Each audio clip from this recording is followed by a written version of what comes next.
بسم اللہ الرحمن الرحیم۔ السلام علیکم۔ اسلام آباد ہائی کورٹ میں غیر معمولی منظر دیکھا گیا، کیونکہ اس کی ویڈیوز موجود ہیں۔ ویڈیوز اس وقت وائرل ہیں کہ کس طرح جسٹس سردار اسحاق خان نے باقاعدہ ڈانٹ پلائی، شدید الفاظ میں ڈانٹ پلائی کہ چلے جاؤ میری عدالت سے، یہ نہیں ہو سکتا۔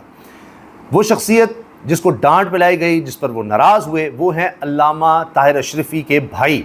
علامہ طاہر اشرفی ہر حکومت میں اہم عہدوں پر رہے ہیں یا بہت قریب رہتے ہیں ہر حکومت کے ہی، تو اب بھی موجودہ حکومت کے بھی ساتھ ان کا بڑا اچھا تعلق نظر آتا ہے۔ علامہ طاہر اشرفی کے بھائی ہیں معاویہ، ان کا نام ہے حسن معاویہ۔ اچھا، اب ہوا یہ کہ ایک کیس میں بار بار بول رہے تھے کیس تھا ہنی ٹریپ کا، اور توہین مذہب کے حوالے سے یہ کیس چل رہا ہے۔ اس میں تو جسٹس جناب سردار اسحاق خان نے کہا خاموش، یہ بات انہوں نے کہی خاموش۔ طاہر اشرفی کے بھائی حسن معاویہ کو بھری عدالت سے انہوں نے پھر اس کے بعد باہر نکال دیا اور دو ٹوک اعلان کیا، یہ ٹیکٹکس، یہ حربے، یہ شعبدہ بازی میری عدالت میں نہیں چلیں گے۔ توہین مذہب اور ہنی ٹریپ کیس میں عدالتی برہمی نظر آئی، اور کہا انہوں نے کہ یہ جو شکایت آپ کو پہنچائی ہے اس نے حسن معاویہ نے، کیا وہ عدالتی کارروائی پر بھی پہنچا دیا؟ کیا پی کے ایکٹ اب میری عدالت پہ بھی لگے گا؟ پولیس کس طرح سے تفتیش کر رہی ہے، ایف آئی اے کیا کر رہا ہے؟ یہ ذرا ان کے ریمارکس سنیے گا ذرا۔ اس کا مطلب ہے کہ پھر تو یہ جو عدالت کی جو پروسیڈنگز سٹریم ہو رہی ہیں، جس میں وکلاء صاحبان وہ رپورٹس پڑھ رہے ہیں اور وہ ایلیگیشنز کر رہے ہیں کہ یہ بلاسفیمی گینگ ہے، تو پھر یہ عدالت بھی یہ پیکا کے زمرے میں آ رہی ہے۔ سر کسی بھی رپورٹ میں میرا خاموش، یہ وہ بولے ہیں کسی بھی رپورٹ میں سر میرا، تو آگے سے جج صاحب کہہ رہے ہیں خاموش، یہاں سے بات خراب ہو گئی۔ میرا نام اگر آپ نوٹ کریں تو ان کی آواز بھی علامہ طاہر اشرفی سے ملتی جلتی ہے، حسن معاویہ کے ان کے بھائی کی، کہ جی آپ اگر دیکھیں تو میرا نام نہیں ہے کسی رپورٹ میں، کہتے ہیں یو سٹ ڈاؤن، چلے جاؤ پیچھے، جا کے پیچھے بیٹھو۔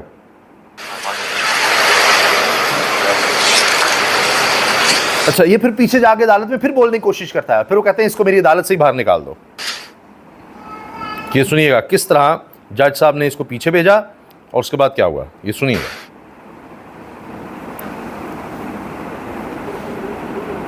وہ پیچھے جاتا ہے اور اس کے بعد ٹیکٹکس اس عدالت میں نہیں چلیں گے، دیکھا ٹیکٹکس اس عدالت میں چلیں گے،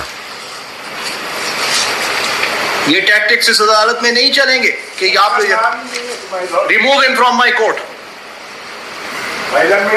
ریموو ہم فرام مائی کورٹ، یعنی ریموو ہم فرام مائی کورٹ، میری عدالت سے اس کو نکال دو۔ یہ ہوا جی، یہ سب کچھ ہوا۔ اچھا، اب آ جائیے میاں نواز شریف صاحب پر۔ وہ اپنے گھر چلے گئے ہیں لندن میں، اور پھر وہاں میڈیا ان کا بڑا ساتھ دیتا ہے کہ یہ دیکھیے جی میاں صاحب نکل رہے ہیں اپنے گھر سے، اور پھر اب وہ سینٹرل لندن کی مسجد میں جا رہے ہیں جہاں وہ عید کی نماز پڑھیں گے، اور عید کی ادائیگی کے لیے ایون فیلڈ ہاؤس اپنے گھر سے، برطانیہ میں اپنے گھر سے وہاں سے روانہ ہوئے ہیں۔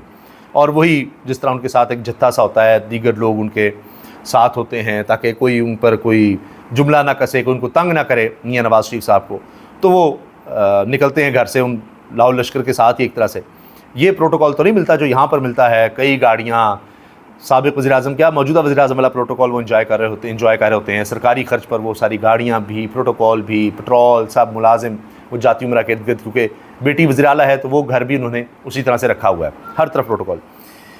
لیکن جب وہ وہاں پر مناظر دکھا رہے تو یہاں پر ان کے قریب ترین دوست، شریف خاندان کے رازدان جناب نجم سیٹھی صاحب، نگران وزیر اعلیٰ پنجاب رہنے والے، بار بار چیئرمین پی سی بی بننے والے، نون لیگ کے دور میں بار بار بننے والے، وہ پیچھے سے کیا کہہ رہے تھے ذرا سنیے گا۔ جب یہ آرٹیکل 370 کو واپس لیا گیا تو اس وقت جنرل باجوہ تھے آرمی چیف، اور عمران خان تھے پرائم منسٹر۔ اس وقت اسٹیبلشمنٹ کا یہ موقف تھا کہ ذرا تھوڑا سا اگریسولی اس کو کاؤنٹر نہیں کرنا چاہیے،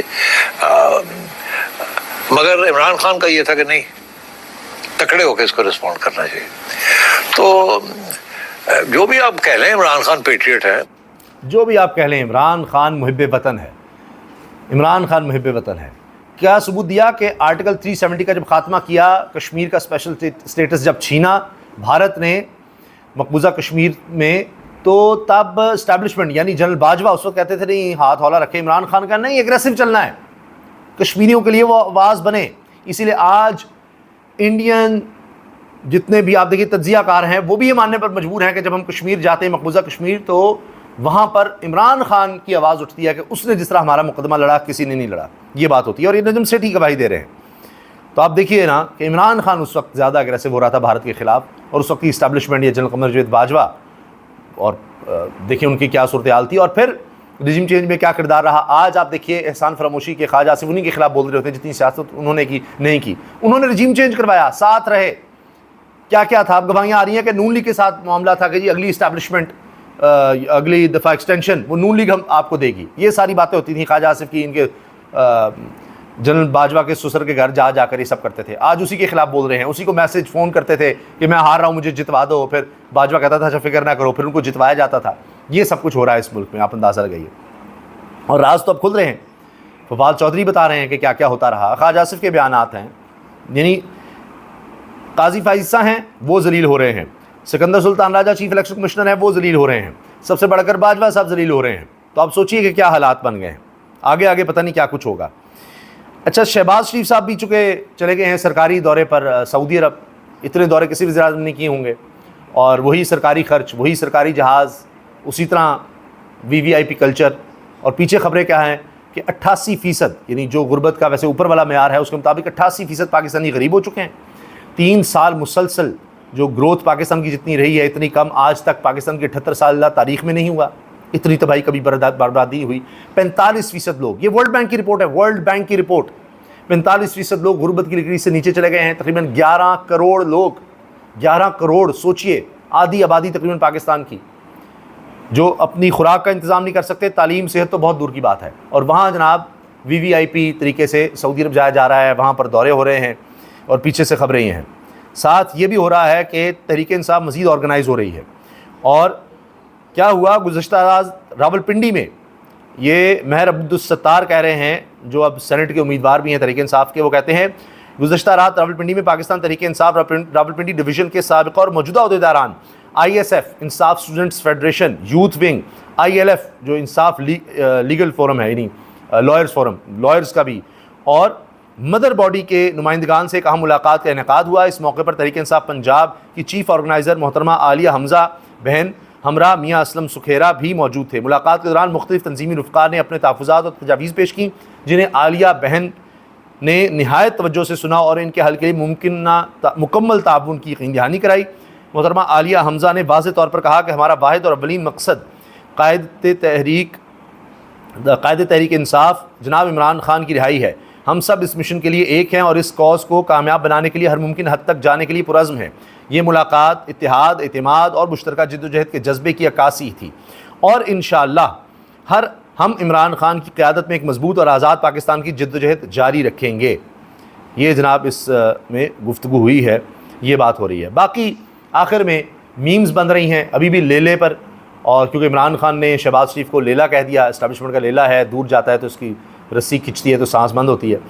اب لوگ ایلون مسک اور ٹرمپ کی لڑائی کے بارے میں کہہ رہے ہیں کہ ایلون مسک لیلا بن کر رہتا تو کام چلتا رہتا، یہ صدیق جان نے کہا ہے۔ اسی طرح لوگ میمز بنا رہے ہیں، حتیٰ کہ آپ سوچئے کہ میرا بیٹا جس کی عمر ابھی 14 سال ہے، وہ مجھ سے یہ پوچھ رہا ہے کہ جی کیا اب ایلون مسک کے ساتھ بھی وہی ہوگا جو پاکستان میں ہوتا ہے کہ وہ گورنمنٹ کے خلاف ہو گیا تو صدر کے خلاف ہو گیا، یہاں وزیر اعظم کے خلاف ہو جائے تو اس کے اب گھر پر چھاپے پڑیں گے، پولیس جائے گی اس کے گھر۔ یہ بچوں کی سوچ ہے یہاں پاکستان میں دیکھ کر کہ اب اس کا کاروبار، اس کی ساری فیکٹریاں بند کر دی جائیں گی، وہاں چھاپے مارے جائیں گے، اس کو بند کر دیا جائے گا، اس کا شناختی کارڈ بلاک ہو جائے گا، وہ باہر نہیں جا سکے گا، اور اس کی جائیدادیں ان کو نقصان پہنچایا جائے گا، اس کے خلاف مقدمے بنیں گے یا اس کو لاپتہ بھی کیا جا سکتا ہے۔ یہ باتیں بچوں کے ذہن میں ہیں کہ جب حکومت خلاف ہو جائے آپ حکومت کے خلاف اس طرح سے چلے جائیں تو یہ ہوتا ہے شاید دنیا میں۔ یہ بچے اب پوچھ رہے ہیں سوال، یہ حال ہے، یہ بچوں کے ذہنوں پر انہوں نے یہ باتیں نقش کر دی ہیں۔ وہ آپس میں دیکھتے ہیں، کلاس میں بات کرتے ہیں، سوشل میڈیا پر دیکھ رہے ہوتے ہیں، فیس بک، انسٹاگرام، دیگر یوٹیوب وغیرہ پر وہ دیکھ رہے ہوتے ہیں کہ کیا خبر آئی ہے، کس طرح سے ہوئی ہے، کس طرف لوگ توجہ دے رہے ہیں۔ تو یہ بچوں کے ذہنوں میں آپ نے یہ چیزیں پیدا کر دی ہیں کہ ایک انٹرنیشنل ایشو کھڑا ہوتا ہے تو اس کو کس طرح پاکستان سے ریلیٹ کر رہے ہوتے ہیں کہ اچھا وہاں بھی یہی سب کچھ ہوتا ہے۔ یہ حال ہے، اور کئی صحافی یہ بات کر رہے ہیں کہ دیکھیں جی اب تو ایلان مسک کے گھر چھاپے پڑیں گے، چادر چار دیواری جائے گی، اس کی فیکٹریاں بند ہوں گی، پولیس جائے گی، اس کے پرانے کھاتے کھولے جائیں گے، جتنی بھی اس کو لائسنسز ملے ہوئے تھے سارے فارغ ہو جائیں گے، یہ سب کیا جائے گا. یہ حال ہے، یہ لوگ باتیں کر رہے ہیں. اجازت دیجیے، اللہ حافظ. لیکن جانے سے پہلے ایک اور اہم خبر. خواجہ سعد حفیظ صاحب، خواجہ سعد حفیظ مسلم لیگ نون کے سینئر رہنما، وہ شدید علیل ہیں اور اچانک ان کی طبیعت ناساز ہوئی. ان کو پنجاب انسٹیٹیوٹ آف کارڈیولوجی لے جایا گیا. یعنی جس طرح کبھی کسی کو دل کا عرضہ ہوتا ہے تو اس صورت میں چلا جاتا ہے. ناساز ہے اور خواجہ سعد رفیق کو پنجاب کارڈیولوجی منتقل کر دیا گیا ہے. اللہ تعالیٰ خواجہ سعد رفیق صاحب کو صحت دے، اور یہ سابق وفاقی وزیر بھی ہیں. بہرحال یہ وہ لوگ ہیں، کہا جاتا ہے ان کو بھی فارم 47 کے ذریعے آفر کی گئی تھی کہ آپ کو بھی جتوا دیتے ہیں. تو یہ ان لوگوں میں سے ہیں جنہوں نے کہا نہیں، بڑی بے عزتی کی بات ہے. تو بہرحال خواجہ سعد رفیق صاحب کو اس کا مطلب ہے کوئی دل کی تکلیف ہوئی ہے، جس پر پنجاب انسٹیٹیوٹ آف کارڈیولوجی ان کو لے جایا گیا ہے. اللہ دن کو صحت عطا فرمائے. اجازت دیجیے، اللہ حافظ.